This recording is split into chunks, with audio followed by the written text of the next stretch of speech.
Hey Overcomers, I hope you're all having an amazing day. This is Be an Overcomer, where you will be inspired and empowered to walk by faith and use the gift of imagination to create the life you desire. So I just want to share that just in case it's your first time tuning in. I just want to thank you all so much for being here, taking time out of your day. You could be anywhere else, but you are here with me. So I thank you so much for tuning in and listening.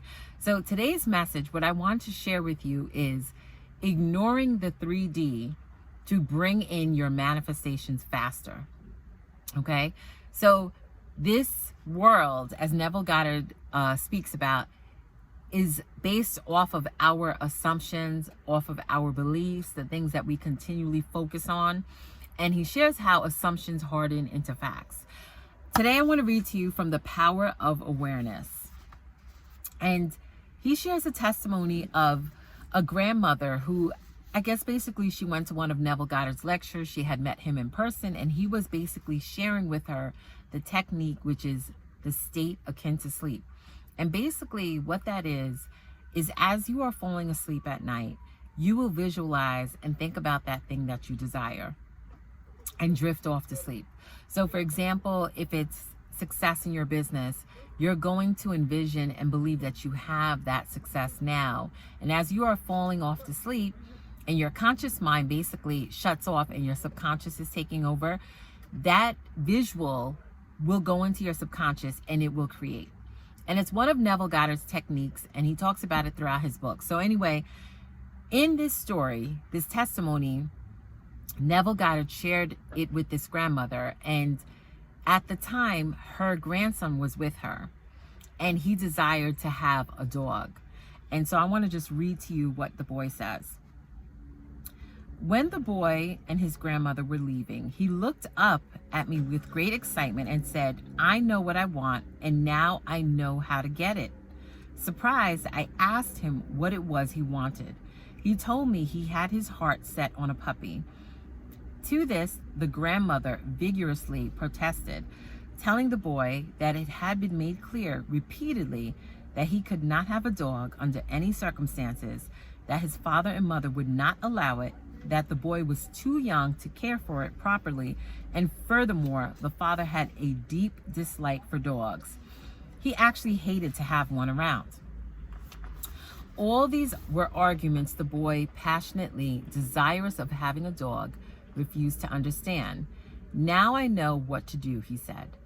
"Every night, just as I'm going off to sleep, I'm going to pretend that I have a dog and we are going for a walk." "No," said the grandmother. "That is not what Mr. Neville means. That was not meant for you. You cannot have a dog." Approximately 6 weeks later, the grandmother told me what was to her an astonishing story. The boy's desire to own a dog was so intense that he had absorbed all that I had told his grandmother of how to attain one's desire, and he believed implicitly that at least he knew how to get a dog.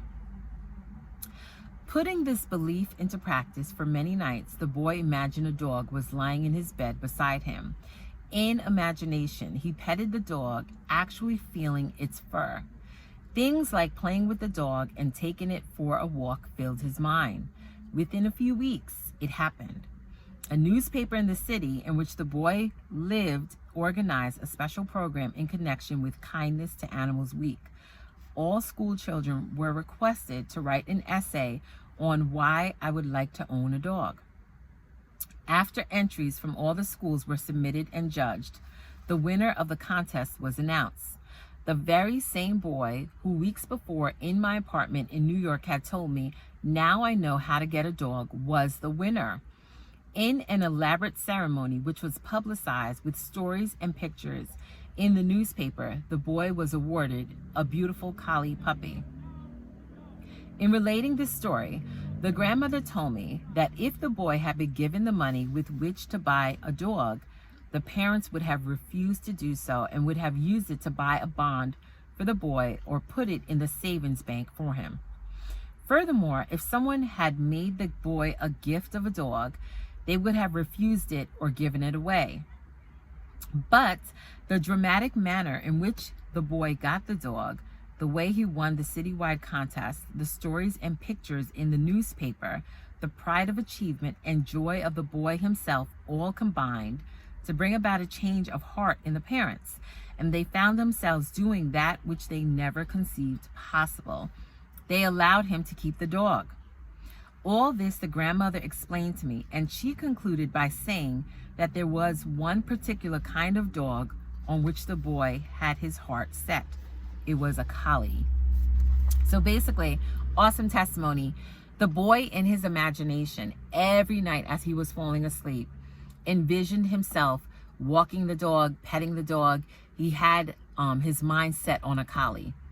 Then lo and behold, a bridge of events unfold, and there's this contest. And the children had to write, the students in the school had to write an essay about why they want to own a dog. And his essay, I guess he was selected, he won the contest, and he won a dog. And the dog that was given as a gift or the prize was a collie, the very dog that he saw in his mind, in his imagination.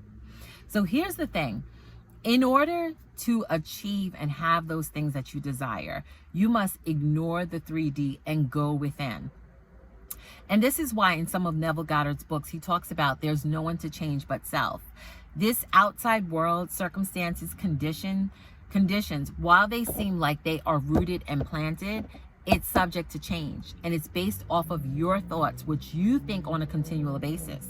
So if you decide to shift your mind and change to the things that you desire, no matter what's showing up, it's only you have to change. That's what he talks about. There's no one to change but self. It's your state of consciousness. It's your mind. It's your imagination. It's the things that you continually think about. It's your persistent thoughts that's creating your reality. And this is why you can have two sets of people. And I always share this example because I lived through it. I've walked through it the last few years. There are people that have solely focused on sickness and lack and doom and gloom, and that has been their experience. Sickness, lack, doom and gloom. On the other hand, there's a group of people where we're focusing on health, wealth, abundance, great opportunities, great things, whatever, focusing, as the word says, on whatsoever things are true and lovely and of good report. We're thinking on those things, and that's why those are the things that are manifesting into our lives. And this is why I want to encourage you every day to focus on the things you want to create, because your life experience, while things may seem like it's happening to you, it's flowing through you. Life is flowing through you. Things are happening and it's flowing through you. And this is why it's so important to get your thoughts focused on the right things. Here, as this testimony, it was a child. It wasn't even an adult. He just happened to be in, hearing Neville Goddard share with his grandmother this technique. And he was like, now I know exactly how to get a dog. My parents said I can't have a dog. And even in the story, it shared how his dad hated dogs. He didn't even want dogs around, not anywhere in the house, nothing. But this boy really had his heart set on a dog. That was his desire. And the dog that he wanted was a collie. The dog that he received, that he won, was the exact dog, a collie. So to get the things that you want, you have to ignore the 3D. You have to go within. It's changing your self-concept. It's changing your thoughts to match that thing that you desire, and staying there and being rooted and planted that no matter what shows up, I'm not going to let up until it manifests. This is why I tell you, do not allow what you see in the 3D to hinder what your spirit believes, because you've already seen the vision. You already have the goal in mind. You'll already have that dream, that desire, whatever it is. You've seen it in your mind. It's only a matter of time before it will manifest and show up in your reality. And there's another section I want to read to you, okay? And Neville Goddard talks about the essential feeling of naturalness can be achieved by persistently filling your consciousness with imagination. Imagining yourself being what you want to be or having what you desire. Progress can spring only from your imagination, from your desire to transcend your present level. What you truly and literally must feel is that with your imagination, all things are possible. You must realize that changes are not caused by caprice, but by a change of consciousness. You may fail to achieve or sustain the particular state of consciousness necessary to produce the effect you desire. But once you know that consciousness is the only reality and is the sole creator of your particular world, and have burnt this truth into your whole being, then you know that success or failure is entirely in your own hands. And this is why in Proverbs 23:7, it says, as a man thinks in his heart, so is he. The word also, I always tell you, you shall decree a thing and it shall be established. Everything stems from you. It's an inside job. It's your self-concept. It's your thoughts. It's the things that you think about dominantly that will show up in your world. And this is why, once again, in order to bring in your manifestations quicker, you have to ignore the 3D. In order to bring that vision to pass and see these things show up faster, you must ignore the 3D, go within, stay focused on that thing that you desire. And this is why techniques like Neville Goddard's technique of a state akin to sleep, where you fall asleep and you're drifting off to sleep and you're envisioning that thing that you desire, or affirmations. I'm big on affirmations because our words have power. Our words create. So affirmations are really good. Writing it out. If you like to journal, if you like to write, script out a scene, write it out. Write out that dream. Write out your vision. Write out your goal.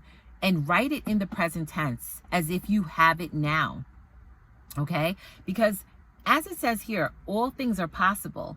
You must have the naturalness. Like, the thing is with affirmations and visualizing and state akin to sleep, all these quote unquote techniques, they just help you to feel natural, not feel natural, actually your desire, to make it seem like it's a possibility. Because the more you say something in your mind, the more you think about it, the more it becomes like a part of your experience, the more it feels like, okay, you know what, this thing can happen. Yes, I am a success. And you start to think better thoughts. You start to think thoughts aligned with that thing that you desire, that will help it to come forth quicker, that will help bring it to pass. So I just want to encourage you to continue to ignore the 3D so that your manifestations will show up quicker. It will show up faster. It will show up quicker for you if you will just stay persistent in your thoughts. But here's the thing. Too often we waver. And that's why we get like sometimes hot and cold in this reality. Like if you're speaking health, you can't be focusing on the sickness. You can't be focusing on the negative doctor's report. You have to think, I am healthy. I'm well. And he actually has another testimony, a healing testimony in here. Okay. And I know I've shared like several years ago, the doctor had said a negative report. And I basically in my mind just started affirming, speaking over my life. And lo and behold, they weren't able to find anything. And I know I've shared with you other people's healing testimonies, like family members, things like that. Another awesome testimony, and I think I shared this with you before, several years ago, I was in a Bible study and there was a lady there, and basically the doctors had told her and her husband that they wouldn't be able to have a child. They wouldn't be able to have children. They tried all of the things in the natural, all of the resources that doctors had suggested, and it couldn't happen. It wasn't happening. And one of my other friends who's there, powerful prayer warrior, and she asked all the mothers, she said, all the mothers that are here, if any one of you are mothers, she asked the mothers to step forward and basically for us to lay hands on her and pray and just speak life into her womb. Lo and behold, amidst the doctors saying, oh, this can't happen, that can't happen, she became pregnant. Her son, I believe, I'm trying to remember, I think is like a year or two younger than my son. So we have the power. I shared that with you to know that we have the power to change our lives. We have the power to manifest and shift anything in this outer realm. And this is why I'm like I'm firm believer and so passionate about faith and using your imagination to create your life, because this world will lie to you. This world will have you feel that you can't achieve your goals, that you won't see your dream come to pass, that you're some weakling and some powerless being when you are made in the image of the Most High God. But too often we allow what's happening in the natural, or we allow the world's programming. We latch on more to that than the truth of God's word and the truth of how we were created. We're created in the image of God so that we can create the things that we desire and create our lives, no matter what's showing up in the 3D. And this is why I want to encourage you to ignore the 3D, go within to create your best life, to see your dreams, your vision, the things that you want to manifest come to pass.